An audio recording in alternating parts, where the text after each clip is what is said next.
Entah karena rasa lelah yang saya alami telah mengganggu pandangan mata ini, saya melihat pergerakan tangan Mbah Wodo yang semula terlihat cepat kini mulai melambat. Di antara pergerakan tangannya yang mulai melambat, wajah Mbah Wodo yang semula terlihat muda dengan pancaran pesonanya, kini perlahan mulai merubah bentuknya. Wajah itu. Ini enggak mungkin, saya coba untuk mengerdipkan mata beberapa kali untuk meyakinkan penglihatan ini. Wajah Mbah Wodo terlihat beberapa kali mengalami perubahan seiring pergerakan tangannya yang naik turun. Kini wajah Mbah Wodo terlihat berubah menjadi wajah seorang pria tua dengan garis-garis keriput di wajahnya. Saya coba untuk mengingat kembali wajah yang begitu familiar dalam ingatan ini. Kamu... Keterkejutan yang saya rasakan memaksa saya beringsut mundur. Wajah orang tua yang kini saya lihat adalah wajah dari seseorang yang pernah saya temui di kereta dengan semua celoteh mistisnya. Belum hilang rasa keterkejutan dan ketakutan yang saya alami, terlihat Mbah Wodo mengusap mukanya dengan menggunakan telapak tangannya. Kini muka orang tua tersebut telah berganti wajah ke wajah semula. Ilmu sihir apa yang baru saja Mbah Wodo tunjukkan kepada saya? Terlihat Mbah Wodo kembali menghisap lintingan rokoknya. Dari mana asal kamu, Dik? Kalimat pertanyaan yang saya ajukan sepertinya terhiraukan oleh rasa keingintahuannya. Bogor, Mbah. Sebenarnya ini tempat apa, Mbah? Tanya saya kembali mencoba mencari tahu. Di mana kamu tinggalkan harimau pendamping kamu itu? Benar-benar terlalu orang ini, terasa tidak sopan mendengar dia membalikan setiap pertanyaan yang saya ajukan dengan sebuah pertanyaan kembali. Saya nggak mengerti dengan maksud perkataan Mbah. Kamu jangan berlagak bodoh, Dik, kamu pikir bisa membodohi saya, ucapnya kembali. Terlihat wajahnya menatap pepohonan besar yang berada di sekeliling rumah, mulutnya yang bergerak seolah sedang berbicara dengan sesuatu yang tidak kasat mata. Apapun maksud perkataan Mbah, saya enggak mengerti dan saya juga merasa enggak mempunyai masalah dengan Mbah apalagi bertujuan mencari masalah. Ada keberanian yang muncul di antara rasa emosi yang mulai saya rasakan. Saya hanya enggak suka ada pendatang dari wilayah lain masuk ke wilayah saya dengan membawa pendamping. Terkesan menantang, kali ini nada bicara Mbah Wodo terdengar lebih bersahabat, mungkin dia menyadari bahwa saya tidak bisa begitu saja bisa diancam dengan perkataannya. Bagaimana Mbah bisa melakukan perubahan wajah seperti tadi? Apakah Mbah yang saya temui dalam perjalanan di kereta waktu itu? Terlihat Mbah Wodo menganggukkan kepalanya tanda bahwa ia menyetujui bahwa bapak tua yang saya temui waktu itu memang benar dia adanya. Sebuah jawaban yang menjadi awal bagi saya untuk bersentuhan dengan hal yang gaib dan tidak bisa diterima dengan akal sehat. Jika kamu bertanya, bagaimana bisa saya melakukan itu? Saya akan bertanya balik, bagaimana bisa Dik Reza enggak mempercayai hal yang gaib? Saya terdiam untuk sesaat, berupaya mencari jawaban yang rasional.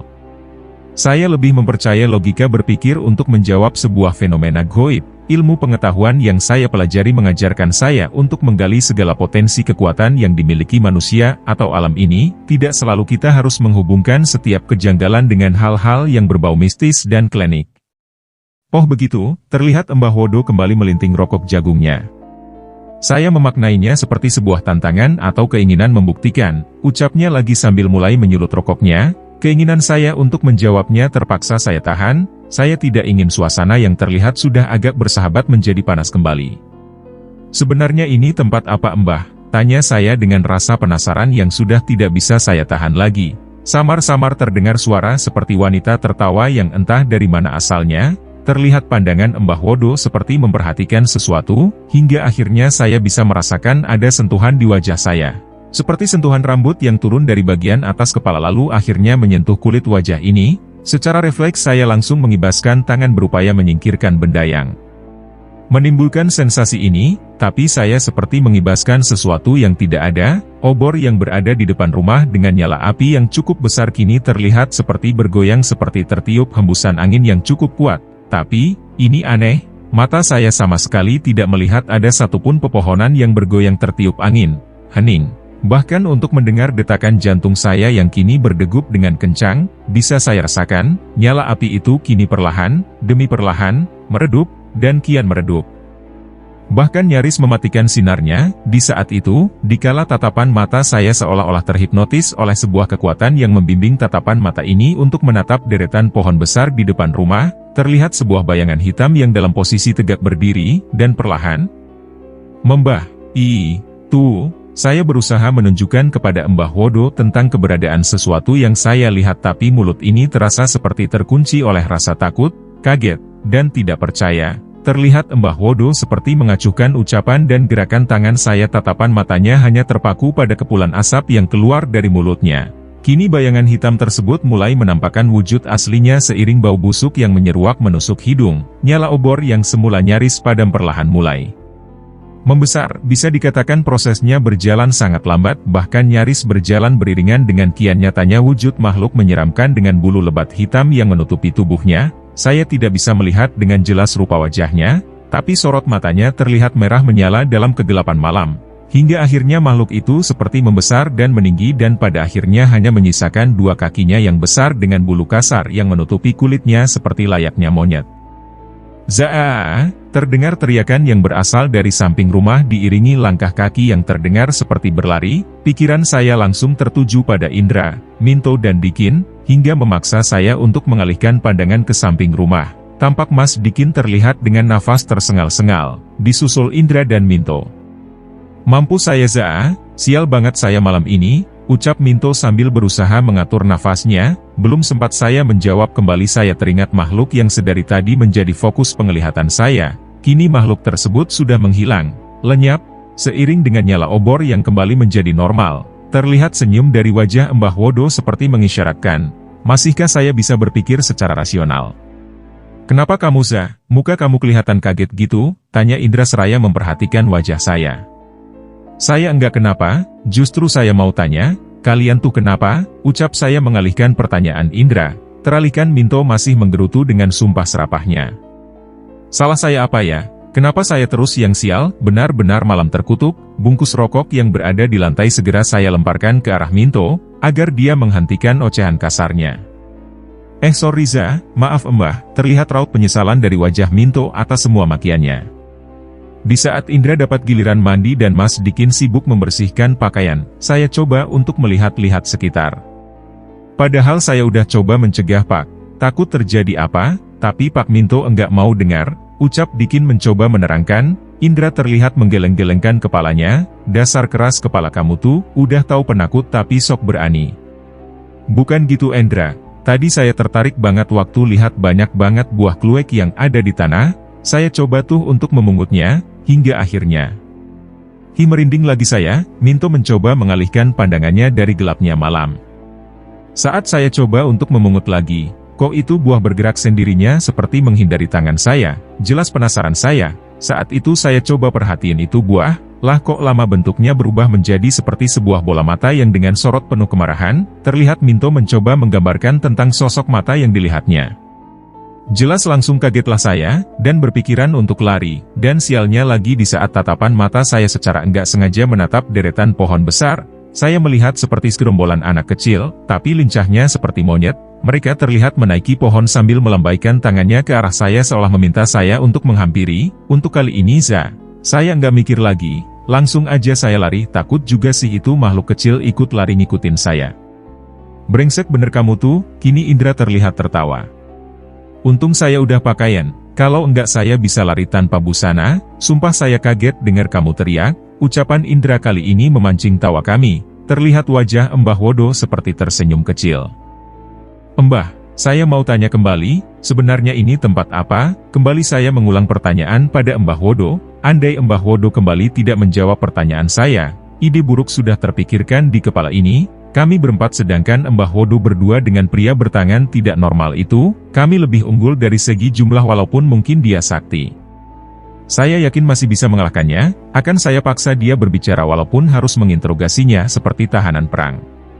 Lama dia terdiam tanpa ada tanda-tanda mau menjawab, saya sudah memberi isyarat kepada yang lain untuk bersiap, hingga akhirnya Mbah Wodo mengucapkan sesuatu. Tempat ini tempat pesugihan. Ngalap berkah. Selain itu kalian bisa menambah aura kecantikan dan ketampanan serta awet muda dengan segala daya pikatnya. Mendengar keterangan dari Mbah Wodo, serentak kami saling berpandangan, dalam sorot mata takjub dan penuh ketidakpercayaan. Buset, ternyata benar dugaan saya.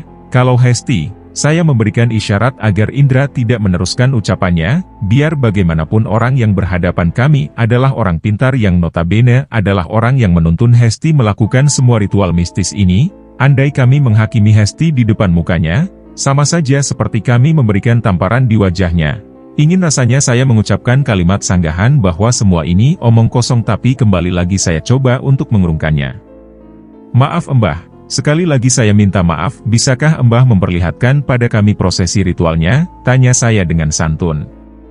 Kalian pikir ini tempat untuk main? Terlihat Mbah Wodo menatap kami dengan sorot mata tajam. Di sini bukan ajang coba, setiap pengorbanan itu ada nilainya. Lebih baik kalian pergi, di sini bukan tempat kalian. Sebentar Mbah, ucap saya mencoba menahan kemarahan Mbah Wodo.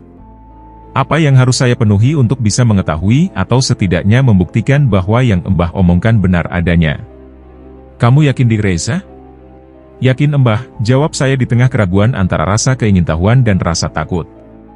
Kamu siap memenuhi persyaratannya? Siap Mbah. Zaa, jangan gila, ucap Minto dan Indra hampir serempak, ada raut kekhawatiran yang terpancar dari wajah mereka. Tolong dipikir lagi Pak Reza, kali ini Mas Dikin mencoba memberikan nasihat. Hanya ini jalan kita mengetahui apa yang dilakukan Hesti di tempat ini, dan membuktikan kebenaran orang tua ini, bisik saya kepada Indra. Terlihat Indra menganggukkan kepalanya, tapi dari wajahnya terlihat rasa keberatan dengan keputusan yang saya ambil. Mari ikut saya ke dalam Dik Reza, ucap Mbah Wodo mempersilahkan saya untuk memasuki rumahnya lalu menuju ke sebuah ruangan. Sepertinya ruangan ini adalah ruangan tempat orang ini melakukan ritualnya. Terasa kental sekali nuansa mistisnya dengan pernak-pernik yang terlihat janggal. Asap kecil dari sebuah tungku kecil di atas meja menebarkan aroma wangi di seluruh ruangan. Kini Mbah Wodo mempersilahkan saya duduk bersila, kami saling berpandangan dengan sebuah meja bulat yang memisahkan kami. Terlihat dia seperti merapalkan sesuatu, entah itu sebuah rapalan ataukah dia sedang berbicara dengan sesuatu yang tidak terlihat oleh mata saya. Dik Reza, untuk mahar ritual ini akan memakan biaya yang tidak sedikit, apakah masih mau melanjutkan? Saya lama terdiam untuk memaknai sesuatu, inilah yang menjadi rahasia mengapa saya bersikeras membawa ransel yang terlihat penuh dengan isinya, di saat saya terbaring sakit setelah peristiwa pembuktian yang berakhir dengan penyepakan sesajen oleh kaki saya. Entah mengapa saya bermimpi dan mimpi tersebut seolah terlihat nyata. Seorang lelaki seperti layaknya pembesar kerajaan dari zaman dahulu lengkap dengan pakaian kebesarannya terlihat gagah menghampiri saya yang sedang terduduk meratapi rasa sakit di kaki ini. Tutur katanya yang halus bahkan terbilang bijaksana mengalir berbarengan dengan sentuhan telapak tangannya di bagian kaki yang terasa sakit. Ucapan yang keluar dari mulutnya begitu terngiang di telinga ini, sebuah ucapan yang tidak saya mengerti akan maksud dan maknanya. Ketika kaki kamu kembali bisa melangkah, berjalanlah ke arah yang akan menuntunmu menemukan arti pencarianmu selama ini. Ambillah beberapa lembar kertas yang akan memberikanmu sebuah kebenaran. Terlihat dia menuliskan beberapa buah aksara kuno di tanah yang entah mengapa saya bisa mengartikannya. Sebuah tulisan yang bermakna sebuah nilai dalam jumlah tertentu, sebuah nilai yang terasa sangat besar untuk menguras persediaan yang ada di tabungan saya, setelah terbangun dan mendapati kaki saya sudah sembuh. Lama saya berpikir dengan arti semua itu, sempat saya bimbang untuk mengambil langkah apa yang akan saya ambil dikarenakan saya berpikir apakah proses kesembuhan ini karena pengobatan Haji Mustafa ataukah karena mimpi yang saya alami. Akhirnya keputusan saya bulat untuk mencoba mengikuti mimpi tersebut, toh tidak ada ruginya andaikan mimpi ini hanyalah sebuah kembang tidur, saya bisa menabungkan kembali uang yang saya ambil. Bagaimana Dik Reza, bila nggak ada, kamu bisa kembali lagi ke sini lain waktu. Sungguh pintar sekali orang tua ini memberikan saya pilihan di antara rasa penasaran dan keingintahuan saya. Segera saya berdiri dan berlalu keluar untuk mengambil ransel yang saya letakkan di luar. Zaa, terdengar ada keinginan Minto untuk menahan saya kembali ke dalam. Apapun yang terjadi, tolong jangan tinggalin saya, ucap saya berharap kesetiaan mereka. Zaa! Seiring panggilan yang kembali terdengar, langkah kaki ini begitu terasa berat untuk berbalik arah dan menyatakan mundur dari semua ini, tapi kini panggilan yang kembali terdengar, bagaikan sebuah penyemangat hati untuk menyibak sebuah misteri. Ini Mbah, tolong dihitung kembali, sebenarnya mahar apa yang saya beli hingga saya harus mengeluarkan uang sebesar ini. Terdengar penjelasan dari Mbah Wodo bahwa mahar itu adalah seperti Mas Kimpoy, untuk bendanya mungkin sangat terlihat sederhana, bahkan nyaris membuat saya untuk berkata bahwa ini semua gila, sebuah penipuan. Bagaimana mungkin saya harus membeli bunga dan 2 ember air semahal ini, sebuah harga yang fantastis untuk sebuah harga mobil bekas. Ingin rasanya saya membatalkan semua proses ini, tapi ketika mengingat kembali semua kejadian-kejadian aneh yang diliputi misteri, tidak ada kata lain, saya harus melanjutkan ini semua.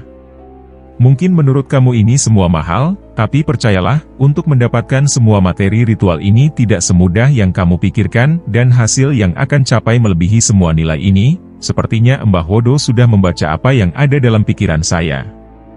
Setelah berbicara panjang lebar tentang apa saja yang harus saya lakukan dalam prosesi ini, terlihat Mbah Wodo memanggil Mbah Bendol. Seolah sudah mengerti dengan apa yang akan dikatakan Mbah Wodo, Mbah Bendol terlihat pergi dan kembali lagi dengan membawa sehelai kain tanpa jahitan. "Apa ini, Mbah?"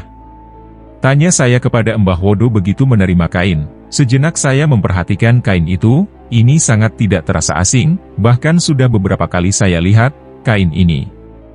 "Kain ini, itu memang kain kafan, apakah kamu takut?" Malu rasanya untuk mengakui rasa takut yang kini mulai saya rasakan. "Mari ikut saya." Tampak Mbah Bendol mengajak saya ke sebuah ruangan untuk berganti pakaian dengan sehelai kain kafan yang tadi diberikannya. Kini pakaian yang saya kenakan sudah berganti dengan kain kafan lusuh yang membalut tubuh tanpa sehelai benang ini. Kembali Mbah Bendol memberikan saya sehelai kain hitam yang harus saya kenakan untuk menutupi mata ini. Kini pandangan saya benar terasa gelap, terasa tangan Mbah Bendol menuntun saya untuk berjalan. "Za, kamu mau kemana?" Suara khas yang keluar dari mulut Indra begitu mudah saya kenali, rupanya kini Mbah Bendol sudah menuntun saya keluar rumah. "Udah Za, hentikan semua ini, sumpah Za, perasaan saya benar enggak enak." Sebuah tangan terasa mengguncangkan bahu ini, rupanya Minto kembali berupaya mengurungkan langkah saya. "Kalian tenang saja, tetap tunggu saya di sini." Saya tetap melanjutkan melangkah tanpa bisa menatap raut wajah kekhawatiran yang mereka rasakan. "Jangan lepaskan pegangan saya, kalau kamu enggak ingin celaka," ucap Mbah Bendol memperingatkan saya sambil tetap mencengkram pergelangan tangan. Aneh, sangat aneh, telapak kaki tanpa beralaskan apapun ini seperti berjalan tanpa rintangan. Logikanya ketika kita berjalan tanpa mengenakan apapun pasti akan merasakan sakit karena kerikil atau apapun. Sedangkan ini, saya berjalan di sebuah tempat yang lebih tepat saya sebut hutan, di mana tanaman kecil yang tajam dengan duri yang menghiasinya siap untuk menggores kaki ini, tapi semua tidak saya rasakan, semua terasa sangat mudah. Hingga akhirnya langkah kaki ini terhenti, terdengar Mbah Bendol meminta saya melepaskan ikatan yang menutupi mata saya. Entah di mana sekarang saya berada, hati saya mengatakan ini perjalanan ini terasa sangat jauh walaupun saya merasakannya sangat mudah dan cepat. Kini saya berada di suatu tempat di mana pohon besar begitu mendominasi di antara kegelapan, tampak terlihat sebuah sendang kecil dengan sebuah bilik kecil berada di tepiannya. "Kamu pergi ke sana, ada 2 ember yang sudah saya persiapkan, silahkan kamu gunakan air di ember di mana terdapat bunga di dalamnya, kamu pergunakan itu untuk mandi." Kegelapan malam yang mencekam, tempat yang terasa asing, mandi dengan mempergunakan air yang bercampur bunga, cukuplah sudah untuk membuat nyali besar saya runtuh. "Apakah Mbah Wodo dan Mbah Bendol akan menemani?" Terlihat sebuah senyum dengan makna mentertawakan ketakutan yang saya rasakan, seolah-olah mereka berkata, "Di mana Reza yang berani itu, yang selalu berpikir dengan rasional, yang selalu memandang hal yang goib dengan sebelah mata? Kamu sendirian, bila waktunya tiba, nanti saya akan ke sana," ucap Mbah Wodo seraya mengajak Mbah Bendol pergi meninggalkan saya dan hilang dalam kegelapan malam. Dengan langkah gemetar saya berjalan menuju bilik yang berada di tepian sendang. Entah mengapa saya merasakan seperti ada yang mengawasi di setiap langkah ini. Ketika memasuki bilik, tepat apa yang dikatakan Mbah Wodo, di bilik ini sudah tersedia 2 buah ember air dengan salah satunya sudah tercampur bunga yang menimbulkan aroma wangi.